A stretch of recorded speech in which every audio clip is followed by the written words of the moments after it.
El investigador Richard Tamayo Nieto explica los alcances de la revolución molecular disipada, mencionada por el expresidente Álvaro Uribe, y por qué está erróneamente relacionada con lo expuesto por el filósofo Félix Guattari. Paro 28/abril en contra de la reforma tributaria. Gustavo Torrijos, la mención que hizo en Twitter el expresidente Álvaro Uribe Vélez sobre resistir revolución molecular disipada resultó extraña para muchos y, por supuesto, puso al país tuitero a intentar descifrar a qué se refería el exmandatario.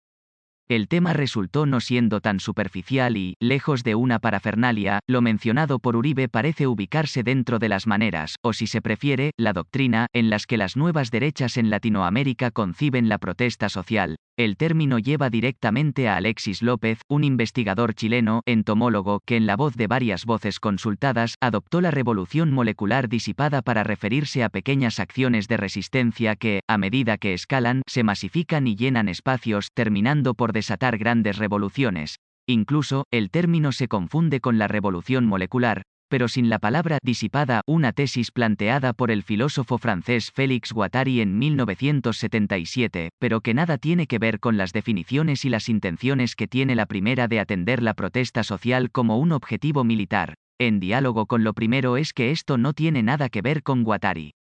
Es importante decirlo porque, si bien se utiliza y se supone que hay unas fuentes teóricas y filosóficas que hacen referencia a la revolución molecular, que es un concepto de Guattari, es completamente deformado y tratado de una manera paranoide, y en unas coordenadas de seguridad nacional que no tiene nada que ver con lo que Guattari desarrolló en su momento. De hecho, es por eso que el creador de la doctrina de la revolución molecular disipada le pone ese apellido de disipada para diferenciarla de Guattari porque, me imagino, cuando todo el mundo empezaba a buscar el término, se encontraba, obviamente, con lo dicho por Guattari y este señor Alexis López no podía propagarla como quería. Es un chileno que fue muy polémico en su país hace 20 años, porque lideró un encuentro internacional nacionalsocialista que fue cancelado en su momento, pues se dieron cuenta de que podía ser muy peligroso. El tipo alcanzó a saltar un poco al ambiente político y dirigía en esa época un movimiento claramente nacionalsocialista, o sea, nazi. Hoy es reconocido como neonazi, esa no es una novedad ni un apelativo que se le esté dando desde la oposición. López ha sido reconocido como neonazi y es quien inventa ese concepto, que tampoco es un concepto, sino una doctrina que se pretende explicativa del problema del vandalismo en las manifestaciones sociales y que buscan enmarcarlo como un problema de seguridad nacional. Es importante decir que Uribe no habla en un solo trino de esa revolución molecular disipada.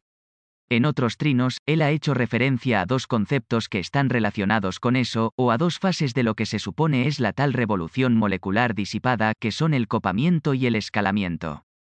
Si uno se fija en su Twitter, nos encontramos con que hace referencia a eso. Uribe utiliza su plataforma en esa red social para adoctrinar en los lineamientos de este constructo y lo que supone es que los grandes movimientos que desestabilizan al Estado, y que darían inicio a lo que ellos llaman una guerra civil permanente, comienzan de manera molecular.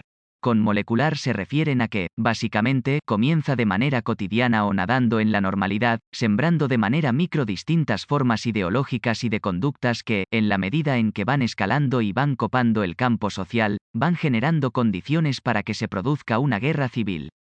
El ejemplo que más le gusta a López es el de los secundaristas chilenos del EVADE. Uno de los gestos con los que inicia el estallido social en Chile fue cuando los chicos de colegio empezaron a saltar las talanqueras del metro, a evadir el pago del metro. Ese gesto, según López, no fue espontáneo, sino que era planeado y estos chicos hacían un plan para llegar a la Constituyente. Lo que López supone es que esos gestos simples buscan, en realidad, desestabilidad al Estado. Por lo tanto, deben ser atendidos como un problema de seguridad nacional. Es decir, que para que Chile no llegara a la Constituyente, el Estado debió haber tratado como un enemigo interno a los chicos de colegio. En realidad, el concepto de revolución molecular de Guattari surge con varias aristas. La más importante hace relación al deseo. Guattari se forma en el psicoanálisis y desarrolla toda una línea teórica que se denomina psicoanálisis institucional. También estudia de manera profunda los problemas de economía política. Su tesis central es que el problema del capitalismo debe ser comprendido como un problema de deseo. Es decir, que la producción capitalista no es solo una producción de mercancías, sino de unas formas de deseo. Por tanto, supone que los procesos de cambio social y de revolución también suponen unas formas de producción de deseo que son particulares y que generan estos movimientos sociales que eventualmente producen cambios en el claro, no tiene nada que ver, porque López entiende molecular como pequeño y que la revolución comienza en cosas pequeñitas y termina escalando a guerras civiles. Guattari nunca hace referencias a las guerras civiles y mucho menos pretende que las revoluciones del deseo lleven a una guerra, sí. Para ellos las manifestaciones no son simplemente descontento popular, sino que todo hace parte de un plan organizado y de carácter continental, relacionado con situaciones que ocurren en otros países de la región. Entonces, la fuerza pública tiene que atender el fenómeno de las manifestaciones como si se tratara de terroristas que ponen en riesgo la seguridad nacional. En ese sentido, e inspirado en Alexis López, el manifestante es entendido como un enemigo interno al que hay que tratar militarmente. La forma en la que vemos cómo la fuerza pública aborda las manifestaciones apuntan a eso, claro que sí. El mejor ejemplo de eso es que en todos los videos y testimonios sobre cómo el ESMAD atiende las manifestaciones, no hay ni siquiera intentos de captura. Si supuestamente hay unos actos de vandalismo, se supone que las personas son capturadas y llevadas ante un juez, pero lo que vemos es que directamente se ejecutan manifestantes. No hay una mediación de palabra, ni de acción que busque neutralizar al vándalo, sino que se le dispara directamente.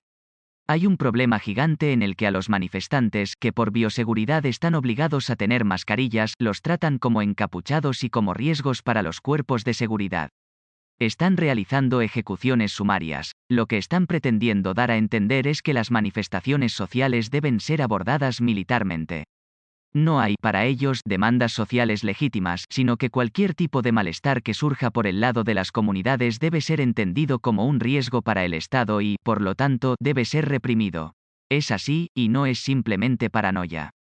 La universidad militar les dio espacio a estas personas para dar líneas doctrinarias. Incluso, el círculo más cercano a Uribe, desde hace casi 2 años, viene refiriéndose a este tema.